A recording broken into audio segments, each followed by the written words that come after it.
Hi, I'm Tim. Welcome to Watchbox, and thanks for logging on. If you love this watch, email me, tmosso@thewatchbox.com. It's in the description below. Your purchase and pricing email question line for buying this or any watch you see on any Watchbox platform. Even if you just want to ask about pricing, email me directly at tmosso@thewatchbox.com. Today we're discussing a watch that launched in 2019. I was skeptical at first, but I've fallen in love with the Chopard Alpine Eagle. Here, the Alpine Eagle Large. It is the 41mm version in lucent A223 stainless steel. More about that in a moment. The watch is based on the design of the 1980 Chopard Saint Moritz, and while it's unarguable that this design does date to 1980, then and now it was keying off the popularity of primarily Gerald Genta-inspired integrated bracelet sports watches.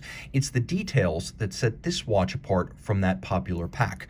So 41 millimeters in diameter, it is 9.7 millimeters thick. Two ways to measure it. From lug to lug, the distance across the wrist is 47.2 millimeters, but note how you can't pull the bracelet straight down. So I measured the outer rigid limits. That's as close as I can pull the links side to side. That is 53.6. My impression of this watch on my 16 centimeter circumference wrist is that it wears exactly like a 41 millimeter Royal Oak. Those wear larger. So a 41 that wears more like a 42 or a 43, that's the Royal Oak and that's the Alpine Eagle. Again, my wrist is 16 centimeters, but because there is a little bit of fight and flair to this bracelet, I wouldn't recommend it for a wrist much smaller than 15 centimeters circumference. It is a large Alpine Eagle. It is also thin enough to easily fit underneath the dress cuff. So this is your sports watch, no doubt, but you can also see it will fit with a tight dress cuff or formal attire. Taking a look at the bracelet, it is very impressive.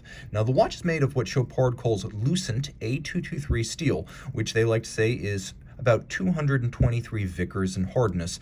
This is about 20 to maybe 50 Vickers harder than standard stainless steel. It's not a huge delta, and it's nothing compared to Damasco ice hardening or Zinn's Tegament, but if you want to compare it to something like Seiko Diashield or the plasma arcing used on Bremont watches, that's actually an apt comparison. This will be more resilient against scratches than, for example, a Royal Oak. Now, the finishing is impressive, and it's mostly by hand. Machine assisted, certainly, but laid down by eye-hand coordination. You can see the lovely expanding bevel at the edge of the case over the lug hood, perfectly aligned across the link shoulders.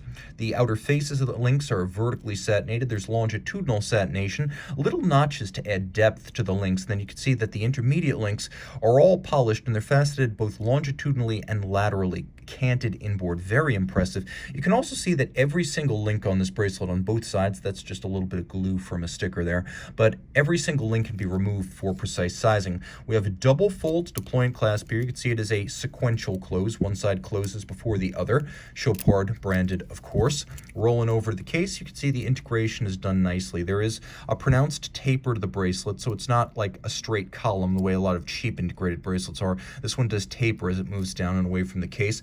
Vertically satinated, you can see the case band is a little bit different than the longitudinal satin typically used on the edges of cases. And then we have these little winglets, which are, let's be honest, Nautilus inspired, and they're polished on their outer faces. We have satinated lug hoods as well as case top, and then the bezel has concentric satin brushed around its edge. It has a little canted conical profile that's polished, and then vertically satinated on its top. We have true screws. These are not bolts like you'll find on a Royal Oak or an offshore. They are actually screws, which is why they don't align perfectly.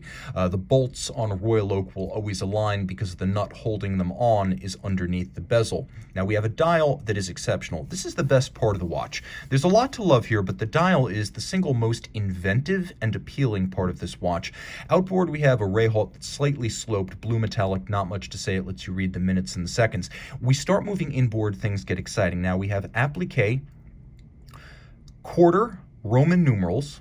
We have stick indices, we have baton-style hands, and a bob counterweighted lancet-style seconds hand over an extraordinary spiral satin blue dial. If you're familiar with the somewhat mottled, gradiated blue of the denim Omega Railmaster, the denim dial Omega Railmaster, where from millimeter to millimeter, there's a little bit of shift in color, texture, and tone, you get that here. It explodes from the center like a blue metallic vortex, and you can see the graining is very, very deep.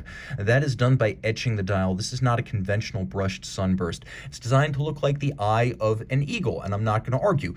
Regardless Regardless of its inspiration, it is attractive. Screw-down crown, compass rose outboard, 100 meters water resistant. We'll do a quick loom shot here because this watch is actually quite well loomed. It is a sports watch after all. Note that the indices, the numerals, as well as the outboard indices are loomed so it's easy to read. Chronometer certified, indeed it is. COSC certified Swiss chronometer. Note that Chopard uses a blue date disc under a blue dial. All watchmakers should be so considerate of detail. It is a chronometer, COSC certified, and we have a manufacturer movement through the case back.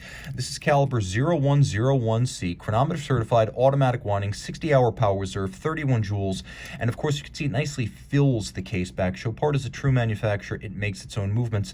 The movement finish, a combination of manual and machine finish, and it actually compares quite well to the standard of finish you'll find on something like a 41mm Audemars Piguet Royal Oak.